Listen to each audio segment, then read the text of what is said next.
Carlo De Hello. Laza. Um, so, Carlo, why don't you introduce yourself para dun sa mga nakikinig ng episode na to? Well, introduce yourself, what you Mm. do, what you've done, what you're doing, and yeah. Carlo De Laza, sculptor by profession. Mostly I do a lot of things around siguro art related, I do sculptures for exhibits and shows. Tapos syempre rumarakit din minsan gumagawa rin ng mga freelance sideline on the side. I make magawa minsan mga trophies and anything sculpture related actually. Or actually kahit hindi sculpture related, kahit art related. Pero I rarely do painting na rin siguro. Mas more on focused on sculpture and on the process of it. Ayun. Ang dami mo siyang nasabi actually. Uh, himayin natin ng for me. Gusto ko siyang Sige. himayin kasi uh, sa totoo lang, ikaw lang ang kilala ko like sa lahat ng tao na like Mm. sculptor.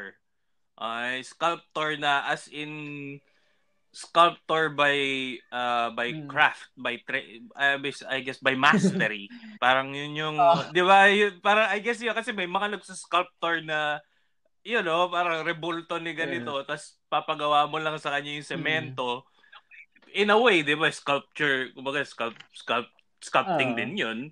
Pero kumbaga um iba-iba yung sa'yo eh. More like visionary, Mm. expressive na ganung klase na kumbaga if i-compared sa mga Mm. musicians at mga inline sa music, kumbaga 'di ba may mga musikero na Mm. show band na just there to play Mm. covers, Mm. entertain.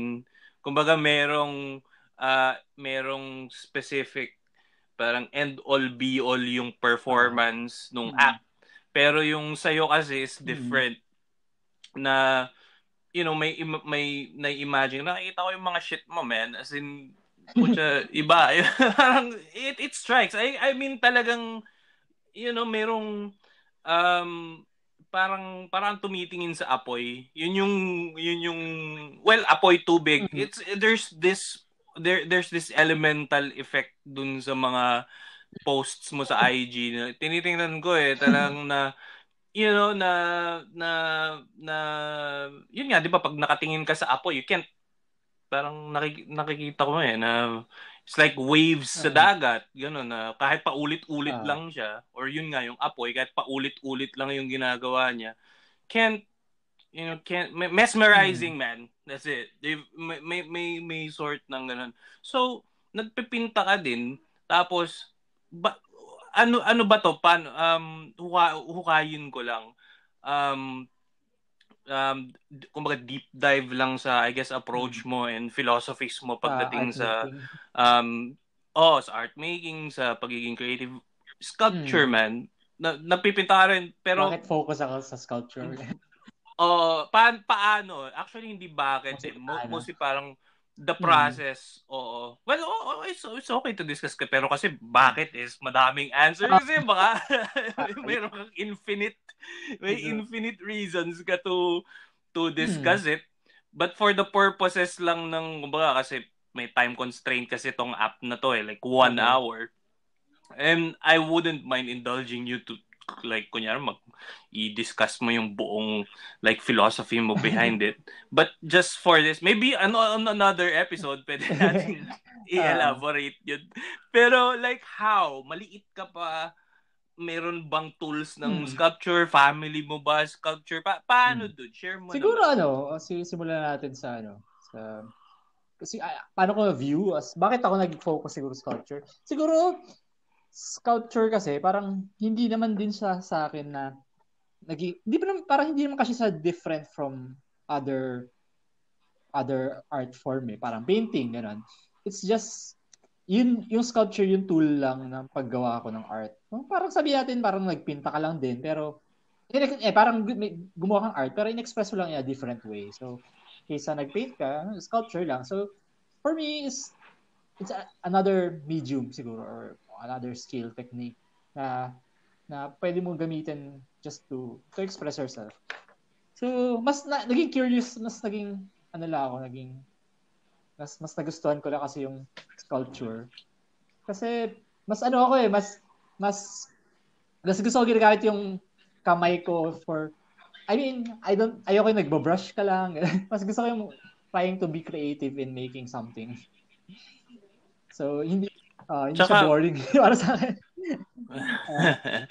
So, kasi 'di ba pag nagpipinta ka, I guess yun nga parang ang nakikita ko ring difference nun is iba kasi yun parang yung painting is nasa papel. Pag yung sculpture parang nasa harap mo It's like yung material na yun real 3-dimensional.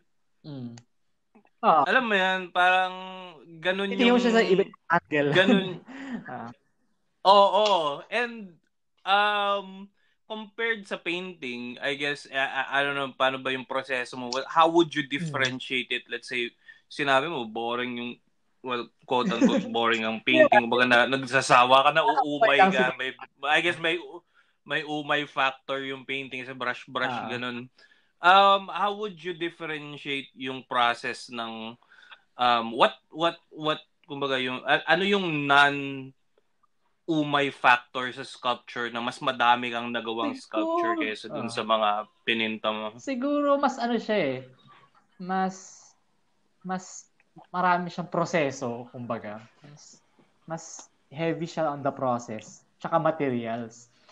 The fact na yung materials pa lang, hindi siya yung tipong maaaral mo agad na isang upuan kasi sobrang daming materials you can use for sculpting. Mga plaster, mga clay, ganyan-ganyan. Kasi sobrang bata, siguro high school pa lang ganyan. Medyo na ako Medyo yung hardware parang best friend ko na parang toy store mo na yung hardware kasi gusto mo ma-familiarize ka sa mga tools, sa mga materials, kung anong pwedeng gamitin. Ayun. Kaya feel ko siguro doon mas na-express ko sarili ko sa mga materials. Saka yung interest ko doon sa process mismo actually. Doon sa process. Ano ba yung yung I guess your signature medium ng pag-sculpt kasi 'di ba may yung iba I guess counted ba ang wood? Yeah, I guess no. Pero ibang klase 'yun kasi yung sculpture nun is pabawas. As in tapos yung sayo is padagdag or padagdag bawas, parang ganun yung shit no ng sculpting, parang may iba pang dimension yun na putya kapag kunyari kahoy, shit, wala nang balikan yun. Parang mas hardcore mode or bato or ginto or 'di ba mga ganung klaseng hindi mo na pwedeng itapal yun parang ganun. Ano ba yung napili mo na meron ba like signature so far favorite material mo to do your stuff? Ngayon, ang ginagamit ko na mostly sa mga works ko, casting. Casting, siya, parang process of sculpting something, tapos gagawan mo siya ng mold, tapos from that mold, gagawa ka ng permanent artwork gamit isang permanent material like resin or bronze or something ganyan or iba pang material. So, mas nag-focus ako sa casting kasi mas yung sculpting process niya, mas madali sa simula. Kasi you're gonna sculpt something na pwede mong bagu-baguhin pa ulit-ulit. Unlike carving, katulad ng woodworking, stone carving, pag binawasan mo na yung material, mahirap siya dagdagan. So, mas nag-focus ako sa casting kasi mas flexible siya in terms of kung paano mo siya gagawin. Pero meron ka bang ngayon dito sa ginagawa mo, ano ba yan? Parang nakikita mo bang dyan mo na i-devote yung sa technique o parang stepping stone mo yung technique? Meron ka bang particular technique na nasa isip na parang pinaghahandaan, that's why you chose casting, or ano ba siya, parang i-hybridize mo siya in the future? May ganun ka bang? Siguro may mga ibang sculptor kasi, sobrang onti lang ng mga sculptor lalo sa Pilipinas, sobrang dominated ng mga painters and mga visual artists, ganun. Pero kapag pinag-usapan yung mga sculptor, so sobrang onti lang ng sculptor dito eh. So kilala mo lang kung sino yung mga prominent figures sa trade nila, kunyari sa woodworking or sa ceramic, ganyan. Onti lang yung mga tao. So medyo nasasakop na nila yung kung ilan tao lang nakakasakop ng mga field, depende sa medium na ginagamit. Pero para sa akin kasi yung casting, parang stepping stone siya for meron kasing para sa akin merong highest level ng casting which is yung lost wax casting. Yun yung paggawa. Lost wax casting, yun yung process ng mga gumagawa ng mga rebulto. I mean, nagka-cast ng mga bronze, mga metal work siya actually. Yun yung pinaka end goal ng ng casting. Kasi kapag nag-lost wax casting ka, nagka-cast ka na hindi na soft materials tulad ng mga resin, mga wax, kundi nagka-cast ka na gamit metal. Binubusan mo ng molten metal yung mold mo. Ganyan. Mas mas one shot. Parang nakita sa mga movies, Oh. di ba? Parang high stake shit na nga yun, no? Kasi kunyari, i-commission ka to cast it. Malaking trabaho na tutunawin mo ulit. Mga ganun. Tsaka mahirap kasi lost wax casting kasi kailangan master mo na yung casting mismo eh. Kasi kailangan perfect na yung paggawa mo ng mold. Perfect na. Kasi mahirap kasi yung casting kapag binuhusan mo na yung material mo, kailangan papasok siya sa mold ng maayos. Kapag nag-handle ka na ng mga semi-precious metals katulad ng mga bronze, gano'n, wala ka masyadong room for error kasi magastos siya eh. So, yun yung pinaka-end goal mo. So, kailangan, sa ngayon, minamaster ko muna yung mga paggawa ng plaster cast, paggawa ng plaster mold, mga silicone mold, gano'n. Kasi, eventually, magagamit pa rin siya later on kapag na-master mo na yung mold making. Ayun. So, ilan dito sa Pilipinas yung mga Pinoy na sabi mo na konti lang ang sculptor. I gotta agree, man. Kaya nga, sabi ko nga, di ba, ikaw lang yung as a creative, creative person na like personally na na-meet ko na, ikaw lang yung nagse-sculpt. Mga ilan? 100? Siguro, mga hundreds din siguro. Marami rin naman. Hindi man sobrang onte, pero sobrang mas onti siya, siyempre, kaysa sa mga visual artists. Visual artists, on the thousands, sa libo-libong mga visual artists. Visual artists, sabihin natin mga painters pala, mga painters, mga two-dimensional artists. Pero yung mga gumagawa ng mga 3D, mga tactile na 3D, sculpting, gano'n. Siya ganun. Saka most of them, patatanda na yung mga ibang mga from older generations na pass down na lang siguro sa mga younger generation yung craft. Pero sila yung mga nag-dominate dati, katulad din ng mga Abueva, mga gano'n. Yung mga matatanda na dati ng mga works, mga sculptors. So, yung mga mas younger na generation ng sculptors siguro, hindi siya gano'n mas onti appeal siguro sa mga mas younger generation. Kasi mga tao ngayon, mas gusto nila instant convenient, madali drawing, di ba? Madali kahit mag-digital, gano'n. Hindi siya, sculpting kasi hindi siya masyadong appealing para sa mga onti lang yung patients. Kasi sobrang tedious kasi niya material-wise, process-wise, technique-wise. Sobrang tedious. So, hindi siya siguro appealing sa younger generation.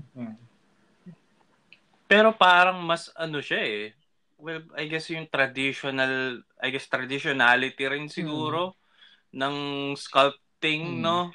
Kasi yun nga sabi mo, mas ano yung room for error mo for I guess sculpture, tapos mas matrabaho. Pero I guess mas magiging, I guess ang payoff naman is yung mga Yours, works no? mo will last longer than than I guess any digital Yeah. or I guess painting na it has, of course, not devaluing Ah, yung ano ng painting, pero yeah, mas ano kasi pag sculpture mas I guess it feels this more ah, space, like not head space, not the idea yeah. space, Physical pero space. totoong physical, yeah, parang physical space na pag nandun yung pyesa sa ano mo is like wow, parang ano to, parang ganon, nagsa-strike ng I guess curiosity or something na yung point ng I guess inspiration mo, which actually I wanna ask, dude, ano yung mga nagde-drive na I guess forces, influences, or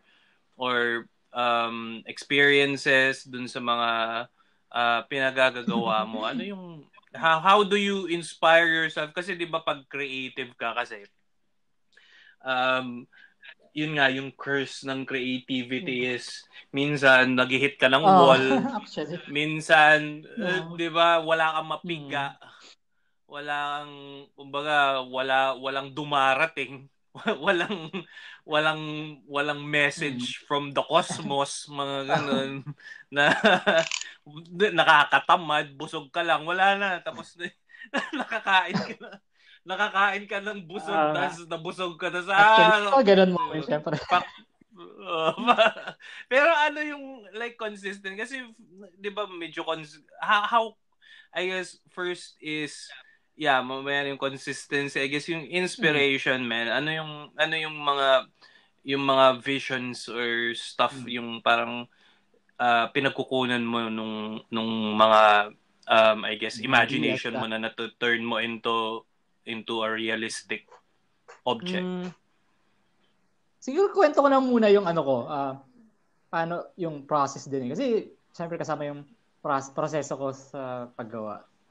Kasama siya dun sa how I turn my ideas into artworks. So parang ako kasi medyo ano ako mahilig ako sa process ng paggawa. So interested ako lagi sa kunyari paano ginawa yung ganito, yung ganyan.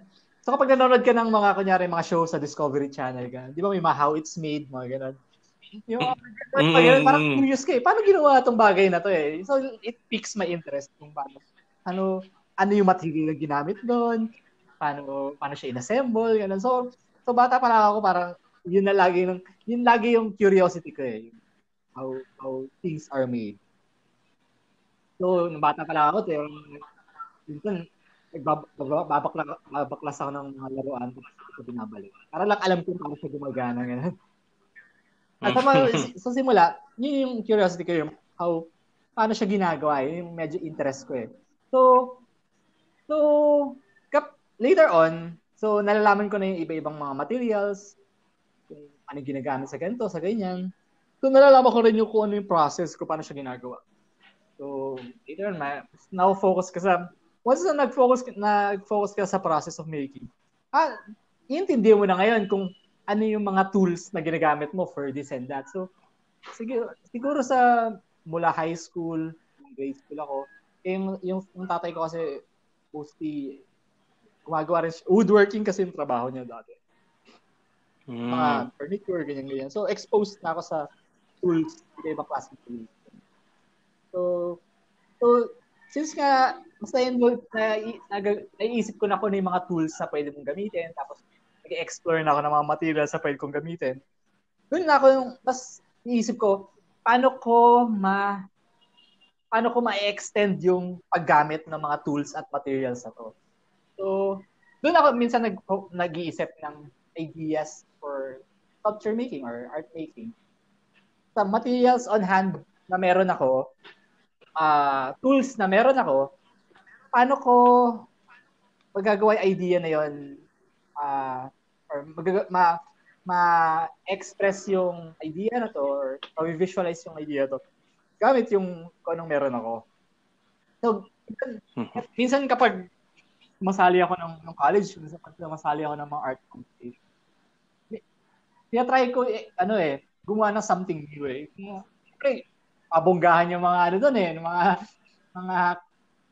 mga contestant eh, na parang gumawa ng sculpture din lang. So, gusto kong gumawa ng, ang hirap kasi sa sculpture, minsan, it tends to be medyo hindi dynamic, medyo parang medyo parang lifeless, gano'n.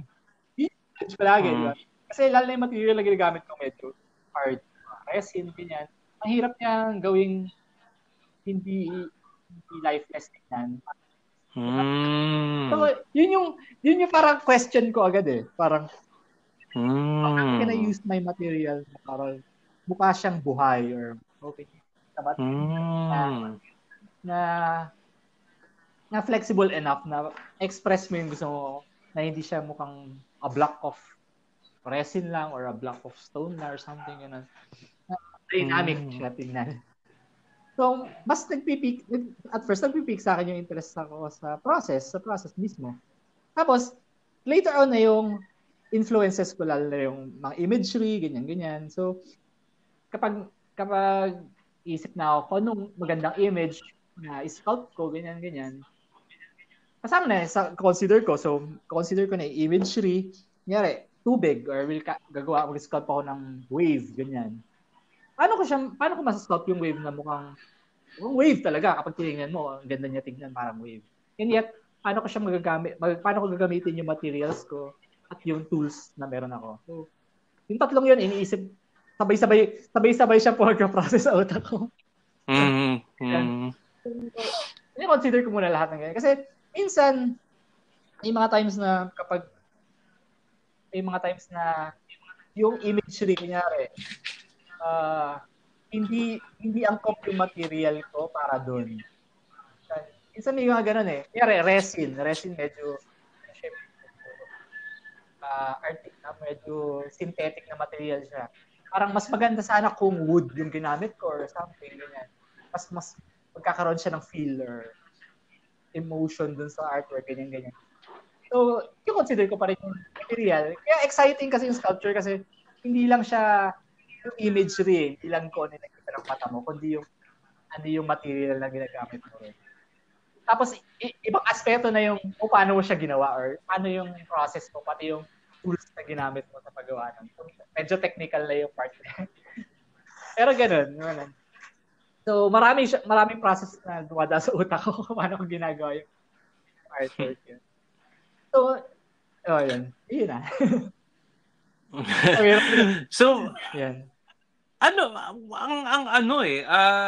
May ano ba, significance ba yung tubig sa, kasi nakikita ko yun yung maraming may yung mga works mo yung sa IG yung featuring na yun, tubig, di ba? I guess yun nga yung sabi mo na how do you make a lifeless material into something na doesn't look lifeless. Well, tubig talaga is I think the perfect perfect transformation or I guess optical illusion or representation nun na ma-project mo yung resin and the colors and na ganun as water. May ano ba yun sa'yo, man? Meron ka bang affinity sa tubig? Or nagkataon lang ba yun? Or sinadya mo ba yun? Ano yun? Kasi nakikita ko, man, yung iba nga, medyo, I guess, kind of dark. May mga nalulunod. may ganung theme. Para nakaka-relate ako kasi nung malit pa ako. Well, muntik na akong malunod eh. So, parang nakikita ko, oh shit! Parang, I remember this. Like, as in talagang near death, man. As in, white light shit. Ganong shit. So, oh, fuck! Tapos parang, ano ba yan, man? Meron ka bang history sa tubig? Or Ako talang, siguro, what's ano yung role ng tubig dun sa recent works more?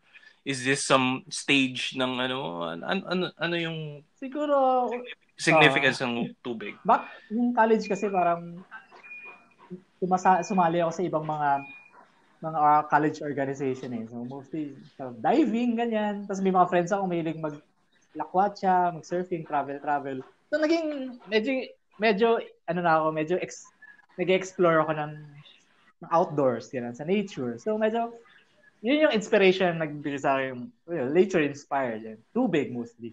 Mga ganyan, mga dagat, wave shape, ganyan. Siguro dahil na rin sa interest ko sa pag travel. Siguro isa 'yon. Saka yung tubig kasi para sa akin ano siya, maganda siyang gawin sa sculpture eh. Kasi tubig, syempre ibang element siya, parang liquid siya eh. Long sheet siya. Oo. So, the first thing that comes to mind pag nakakita ka ng tubig is movement eh. Parang, syempre, ang ganda yan, paano mo siya i-capture eh? Hindi mo na siya ma-capture mo na siya through video or something. Parang yung mga ganun na element. Kapag i-capture mo siya through sculpture, iba na eh. Parang, paano mo siya ta-translate na hindi siya bukang matigas lang. Parang, ma-capture mo yung grace and beauty niya. Saka, kasi para sa akin, tubig kasi, ano siya eh, para siyang emotion ng human mind. Parang siyang emosyon ng tao, ganyan. Kasi, tubig can be calm, tubig can be rough, ganyan. Pwede siyang, may emotion yung water.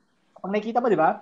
Pag nakikita ka ng tubig na stormy sea, di ba? Parang, ang wild, parang angry yung tubig. Ganyan. Kapag nakikita ka ng parang river stream, ganyan, parang ang calm ka, ganyan. So, nag-iiba yung emotion eh, depende dun sa movement. So, feel ko, may ganun siyang element eh, yung water. Parang fluid siya na nag-express pa rin siya ng emotion kahit wala siyang mukha. Ayan. Super interesting, man. Tsaka, parang, the imagination fills the rest which I think is another brilliant shit na I guess the point nung pag looking dun sa mga ginagawa mo, it's like yun nga, tubig, 'di ba? Since yung I guess yung visceral instinctual brain response ng tao sa tubig is movement. Pag nakikita ko yung gawa mo na resin. Resin siya, mukhang tubig. Pero like parang gumagalaw din siya kahit static eh. Galing, man. As in, psychedelic shit. Ganon yung impression na nag-believe I guess sa akin as an observer dun sa art piece. Gaano katagal, dude? Like kasi ilang piraso na ba yung nagawa mo, like yung completed I guess masterpieces mo so far? Hindi ko alam eh, hindi ko bilang eh. Hindi ko siya bilang sa utak ko. Pero yung mga parang water inspired na work. Kasama siya isa sa solo show ko nung 2017 eh.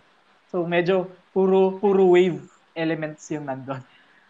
So, marami-rami rin. 200, ganun na yung nagawa mo. Or less than pa. Less than pa lang naman. So around, pero lagpas 100 siguro works na. Kasama yung mga ibang studies, parang gano'n. Marami-rami na eh. Kasi minsan nag-experiment lang din ako eh. Paano ko siya gagawin? Or gagawa ko ng mga maliliit muna. So, kasi masaya rin siya gawin eh. Hindi siya something na kailangan perfect eh. Kasi kapag nag-sculpt ka ng parang water, okay lang maging rough. Kahit di perfect. Kasi yun yung appeal ng tubig eh. Wala naman siyang form. So kahit magkamali ka or hindi maganda yung form.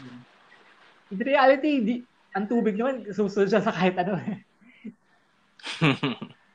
So, masaya siya. So, gaano katagal? Ay, gano'n Sorry, katagal. you were saying, man. Depende sa work actually. May mga pieces ako dito na matagal din gawin. Yung pag-scout yung medyo mabilis lang minsan. Yung paggawa ng molde. Dito kasi may mga works ako na gumagawa muna ako ng molde. Para makaproduce ako ng physical. So, once may molde ka na, you can cast multiple of these artwork. So yung matagal yung paggawa ng molde kasi medyo tedious yun eh. Kailangan perfect yun. Kasi kapag hindi maganda yung pagkagawa ng molde, yung skill out mo, sayang yun din. So, week siguro para sa isang single week. Ayun. So, mga ilang weeks, so medyo naging choppy ka, Chong. Kasi baka sumasama yung panahon or something. Pero ano ulit, mga ilang weeks, mold pa lang. Mold pa lang siguro a week, more than a week. Depende sa skill niya eh. Siguro, okay. More than a week siguro, yung mold pa lang. Okay. Pero yung the sculpting of it, depende rin sa scale. Merong weeks din, mahigit eh. May isang sculpture ako, mga 2 feet na height. It took me parang 3 weeks siguro din yung sculpting ka rin. So matagal-tagal din. Hello? Yung planning behind it. Yun isa pa, yun kasi yung unseen process di ba? Yung the imaginative part. Like how usually from imagination to reality. So, imaginein mo, nag-ano ka pa ba? Nagsisketch ka pa ba sa papel o talagang parang minsan pero mostly nasa utak mo lang talaga. Ang problema kasi lalo sa mag-sculpt ka, hindi siya madali i-sketch eh. Kasi syempre kapag mag-sketch ka na isa-sculpt mo, kailangan makikita mo siya in different angles eh. Kasi parang ang hirap naman ito i-sketch ko in different angles. So, minsan skip yung sketching part eh. So, nag-sketch na through clay. I-sketch ko siya sa clay. So, gagawa ko ng maquette, yung isang maliit na sculpture kunyari, nung gagawin ko. So, gagawa ko ng maquette, doon ko na i-shape yung form. Para makita, kahit wala pang details, yung shape lang niya. Makikita ko na siya in different angles kung paano siya lalabas kapag binlow up ko na siya in a bigger scale. So, usually, mostly sa mga sketches ko, sa clay ko na ginagawa. Pipicture ako na lang kung ano yung magandang angle. Tapos, madali i-alter yun eh. Mas madali siya i-alter kaysa nagdo-drawing ako sa papel. Different angle. So, yung process ko sa wala. So, imagination, tapos magka-clay ka, tapos gagawin mo na yung cast. So, once finalized na yung cast, and then isa-sculpt mo na siya, I mean, ganun. So, ilang weeks yun? Months? 6? 3 months? So, ang tagal. Mga, like, total sa isang pyesa na, let's say, pang showpiece mo, mga 3 buwan? Hindi naman. 6? Sa isang artwork siguro, 3 weeks siguro, bare minimum. Para makagawa isang magandang artwork isang buong artwork. 3 weeks siguro minimum. Ganun. Weeks din. Satisfied ka na nun? Like, makakahinga ka na ng maluwag nun na makakatulog ka na ng mahimbing. Well, para siguro sa akin, okay na siya. Kontento ako. Pero, minsan hindi kami masasatisfy eh. Parang, after mo gawin yung trabaho, parang may gusto ko dagdag eh. Pero parang, ayaw mo na siya dagdagan kasi baka masira mo pa. Diba? Parang may ganun feeling minsan. Hindi na natapos. Hindi na natapos eh. So parang gusto mo revision. Parang gusto mo na gumawa ng bago ulit. Para lang gusto mo ganda sa susunod. Parang hindi ka na kontento. Hirap pa content. Tapos, edi, so, meron ka ng showpiece. Tapos, meron kang, let's say, ngayon, ilang showpieces na yung, I guess, nasa bahay nyo? Saan mo ba nilalagay? Dito yung iba, nandito sa bahay. May ibang naka-consign sa isang gallery sa Makati, sa Eskinita Gallery. Doon ako nag-solo last time. Kasi may iba, binenta ko rin. Nabenta ko rin sa ibang makakilala. Well, nabenta ko naman. Ayun. Tapos yung ibang, andito lang iba actually. Gusto ko nga actually isabit dito sa bahay or display kaso wala kasing space eh. Yung problema sa sculpture eh. Usually yung mga bumibili ng sculpture, sila yung mga may mga spaces sa bahay nila. Kasi pwede ilagay, ganyan. Kasi hindi siya katulad ng painting eh, na pwede mo lang isabit sa pader. Hindi siya nakakonsume ng masyadong space. So minsan may mga bumibili ng sculpture, sila yung mga mismong may space lang din mismo para malagyan ng sculpture. Ganun. Mhm. So, May paborito ka bang piyesa na of course parang lahat ng yan merong may significance yan sa as creators, the author, and lahat yan may kanya-kanyang storya. Pero alin yung parang I guess yun nga yung parang pinaka-favorite mo, or I guess the not for sale, the artist collection, the artist yung may tag na gano'n. Like meron ba isa, tatlo, or something? Ilan yung may not for sale tags? Minsan marami. Minsan may mga times na parang ayaw mo magbenta pero syempre kailangan mo bawiin yung ginastos mo sa art process. May mga ganun ako. Parang, shit, ayaw ko bitawan to pero kailangan eh. Pero may ilang artwork dito na parang alam ko hindi ko bibitawan to kasi wala akong molde nito eh. So isang beses lang ako gumawa ng molde tapos nasira ko na yung molde niya after. Hindi ko na siya pwede ulitin. Yung title ng artwork, yung Inner Turmoil. So para siya Nakita ko yun, yung dalawang babae. Ay, sorry, yung may wave sa yung may wave sa dibdib. Yun. So, favorite yung artwork na yun. Kasi parang, simple lang niya tignan. Then, yun, parang may something dun sa parang may sasalobang kulo. Parang ganun yung something. Yeah, parang mayroon siya inner turmoil, parang inner passion. Pwede siya negative or positive. Depende sa viewer mo. Pero yun yung maganda yung imagery niya para sa akin. Parang ayaw siya bitawan. Parang personal artwork.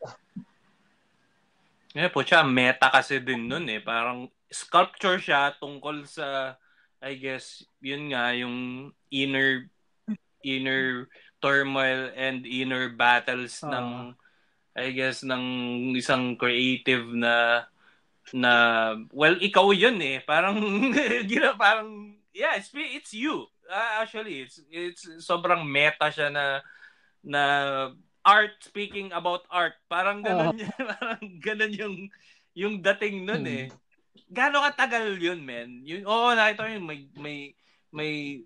yun nga yun, yung bust na may wave sa Gaano katagal mo ginawa yun? Ito, hindi siya matagal ginawa eh. Ito, mabilis lang to, parang less than 2 weeks ko ata. Nagawa ko na agad to. Pero kasi, yung bust na yun, life casted yun eh. So, kinast ko from a human being. So, may model ako doon. Kinast ko yung katawan niya para makuha ko yun. So, hindi ko na magagawa uli yung cast. Kasi after ko gawin yung mold, sira na yung mold after. So, isang beses ko lang siya magagawa. So, life casted yung piece. Tapos, nilagay ko lang yung material ko. So, mabilis lang eh. Actually, ito yung isa sa pinakamabilis lang gawin. Hindi siya ganun katagal ko ginawa. Yung wave part, madali lang din actually. Kapag alam mo na yung material eh, medyo madali lang siya gawin. So, ngayong, gaano ka nakatagal, I guess, nagsasculpt full time or something na syempre, rumarakit tayo pare-pareho eh. Pero yung like, yung full-time sculpting mo, kailan ba to mo na-decide na, shit, I'm not going to an office, this is my jam? Gaano katagal ka na, I guess, nag-freelance sculpting? Siguro since college pa lang eh. Second year college. Second year college. Nung high school, technically sculpt din ako eh. Kasi gumagawa ko dati nung rumarakit ako nung high school ako nung alam mo yung mga pag may mga birthday party, yung mga sculpt ka ng something gawa sa styro, ganyan, happy birthday, ganyan. Yung mga standee. Dati gumagawa ko ng gano'n nung high school. Eventually nung college, gumagawa ko ng plate, mga painting, ganyan. Tapos parang sumasali ako sa competition. Parang, sinali ako competition with Shell National Art Competition. Meron isang category doon, yung sculpture category. Unti lang nagpapasa ng sculpture. Unti lang. Tapos, sobrang daming paintings. So, dami mong kalaban eh. Tapos parang, yung second year ako, natalo ako doon sa sculpture category noon. Hell. Parang, ginawa ko, sumunod na taon, parang, focus ako, sabi sa sarili ko, mag-focus na lang ako sa sculpture kaysa mag-painting. Parang mas rin gawin mag-sculpture eh. So, hindi na ako siya nag-paint or nag-paint ako for plate, mural, mga racket. Pero mas nag-focus ako doon sa sculpture since then. Eventually, after that year, nanalo ako sa Shell after yun. Mas nag-focus ako doon sa material eh. Tapos parang for 3 consecutive years nung competition na yun, lagi ako nanalo ng sculpture. So doon ko na naisip na parang, mas kaya ko tong gawin kaysa magtinta. Mas kaya ko mag-excel dito kaysa painting. So, yun. So, since then, doon ako nag-focus. So, mula second year college, lahat na kinikita ko, paunti-unti bumibili na ako ng mga tools ko, mga drill, mga power tools sa bahay, para at least pagka-graduate ko ng fine art, kumpleto na ako sa tools na pwede kong gamitin. Hindi ko na kailangan mag-ipon pa or magtrabaho pa para naipon ko yung tools and materials ko para sa paggawa. So, paunti-unti ko siya inipon. So, doon ko naisip na parang wala nang balikan to kasi nag-invest ka na ng oras mo, nag-invest ka na ng pera mo. So, na-enjoy ko naman yung paggawa. So, yun na yung final moment. Wow. Ngayon, Chong, kasi alam naman natin, di ba? Ito lagi ko tong sinasabi, napulot ko sa isang professor. Sabi niya, kapag ikaw nasa creative field ka, kahit anumang creative field yan, unless ikaw yung nasa top 1% siguro, the Da Vinci's, mga gano'n, Michelangelo's and shit na talagang full-time artist ka, na wala ka na lang iisipin. May patron ka. Actually, di ba? Ganun nung unang panahon, like sila Michelangelo, parang gawin mo tong Sistine Chapel. Ilang taon yun lang yung gagawin. Di ba, Pucha? Yun yung full-time, di ba, rockstar. Pucha, rockstar artist ka nun na, gigising ka, time to sculpt. Ganun, wala nang no bullshit na, I gotta pay some bills and shit like that. Di ba? Pero sa atin, kumbaga, the modern era and yung ngayon, tas putya, ito pang tanga ng pandemic na to and shit like that. Ang sabi ni professor is, kapag nasa creative field ka, especially ngayon, walang, kumbaga, unless yun nga, ikaw yung super rockstar or kumbaga galing ka sa isang napaka-affluent na pamilya na, let's say, anak ka ni Elon Musk, ganun, or mga billionaires, millionaires na essentially, they can just wake up and kung ano man yung creative shit nila, kung magsusulat ka man or musikero ka man or something na wala ka nang iisipin, then you can be a full-time. Pero sa ating mga hindi afford mag-full-time, you gotta have another, parang, but hindi ka full-time, pero you still wanna do some pro shit, diba? Gusto mo, syempre, as a creative, gusto mong, magkaroon ng at least a bit of recognition as a professional or, kumbaga, it's good for your self-esteem din na na meron kang legit cred. Kumbaga parang street cred, di ba? Ganun naman sa mga ganun naman sa mga artist circles na parang pucha, iba yung credentials nito, parang yung folio nito is malupit, parang ganun. But syempre kailangan mo ng, sabi nga niya, kailangan mo ng side hustle, whatever that is, if kung ano man yan, kung corporate job man yan or or racket man yan, pero yun yung magfu-fuel dun sa I guess yun sa creative endeavors mo. So, I guess my question is, I guess para na rin to sa mga nakikinig na aspiring, what I'm talking about, like yung mga on the crossroads na, who feels like this is like my corporate job is, parang, this is not for me. This is, this is killing me. Gusto kong magtumugtog sa streets or magbusk or gusto kong sulatin yung nobela ko na, may ganung klaseng urges na talagang express kasi maybe that's it talaga yung talagang natural element nila or kasi I think dumaan tayo sa lahat ng ganun at some point in our lives. Kasi how about you, man? Kasi 'di ba sculpture, like you said, of course it has its costs. Baga maano tayo tapak muna tayo sa labas nung like the creative I guess yung creative side noon and baga step tayo into the natural world and the world of bills and the practical the reality of the practical side. Yeah. Not really. I don't want to call it the reality, but kasi real din yung art space mo Di ba? For me, that's the real thing. Parang that's just what I consider. Kaya pag back to reality, what the real thing is where you're happy and where you feel alive. Right. Diba? That's where the real shit is. But this practical, I guess the practical side ng life is like how do you ano yung means, I guess what yun nga pa for the benefit nung mga listeners, like yung struggles kasi there's a struggle, always a struggle. Pero how do you sustain ano yung mga I guess strategies mo to sustain and to 'di ba kasi it does not only mean money, it also means time.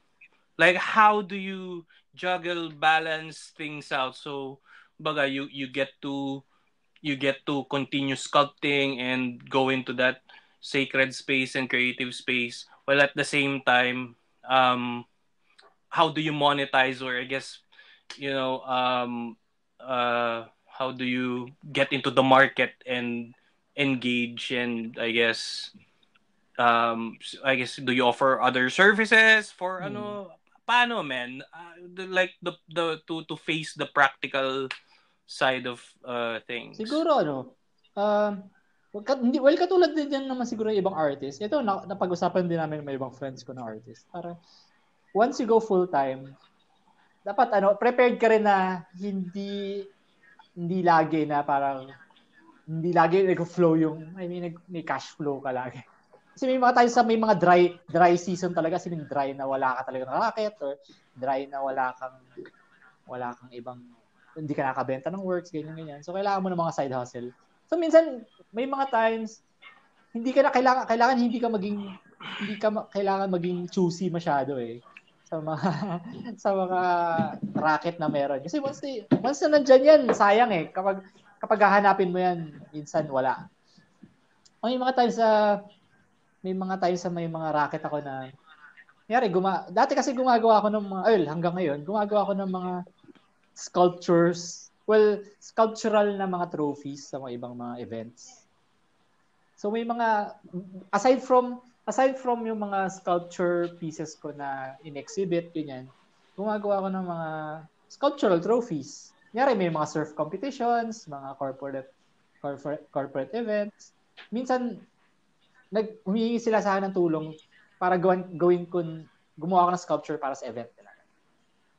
So yung isa sa mga side hustles ko dati, mga ibang racket ko, kumbaga. So nagagamit ko pa rin yung skill na meron ako siguro in terms of sculpture, nagagamit ko pa rin yung skill ko. And yet, pwede ko pa rin siya pagkakitaan na hindi siya yung tipo na in a setting na para kailangan mo magbenta na in a show setting, gano'n. Like hard, umaga ilalako mo talaga na So, minsan gumagawa ng mga trophies. Kasi, hindi naman siya ganun kahirap gawin eh. Well, kung sculptor ka, parang ang dali mo na. Kaya-kaya mo. Pero yun, yung importante doon, nagagamit ko pa rin yung yung skill ko. Kasi, hindi kinakalawang. Yun nga, hindi ka kinakalawang. So, kahit nagko-consume siya ng oras mo sa studio time mo, yung time na yon nagagamit mo pa rin para mahasa mo yung sarili mo. So, hindi siya wasted opportunity or something. Kumita ka pa. Kumita ka pa sa edge. Diba? So, yun. Well, yun, ganun. Well, speaking of kita, we're ito na naman the anchor limit kasi this app has a limit. But of course, we gotta cut this one out. Pero ang dami ko pang gustong itanong sa iyo, men.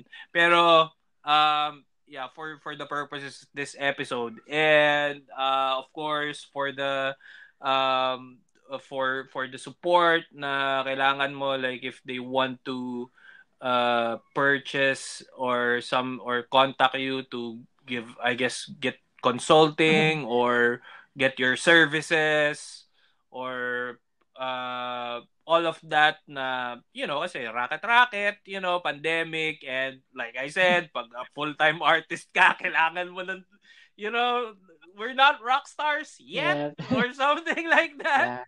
But yeah, dude, work for the benefit of the listeners, where can they reach you and promote mo yung shit mo? Ayun. Siguro, you can message me on Instagram na lang. Hindi ko pa na magagawa yung page actually, or makakagawa yung page. So, you can message mo Instagram, Carlo_Delaza. Yung artist page ko. So, you can see my works there, some of my works. So, actually, madali ako kausap eh. Kung kailangan nyo ng mga tips or something, madali naman ako makakwentuhan kasi basta related siya sa the process of making it. Gusto ko nag-share ng knowledge. Open naman ako to share knowledge. So, just message me there. Ganun. Ayun. Saka support local. Support your local artists, mga craftsmen, ganyan. Lalo na yung gantong pandemic. Diba? Ayun. Yun lang. Well, yeah. Carlo, salamat, man. Salamat, and I hope, definitely magkakaroon pa tayo ng more episodes. I'll let you go for now. And yeah, I guess PM na lang tayo, Chong. Yeah. Ingat ngayong pandemic. And yeah, more gigs to us. yes. More gigs to us. And yeah, to keep those creative juices flowing.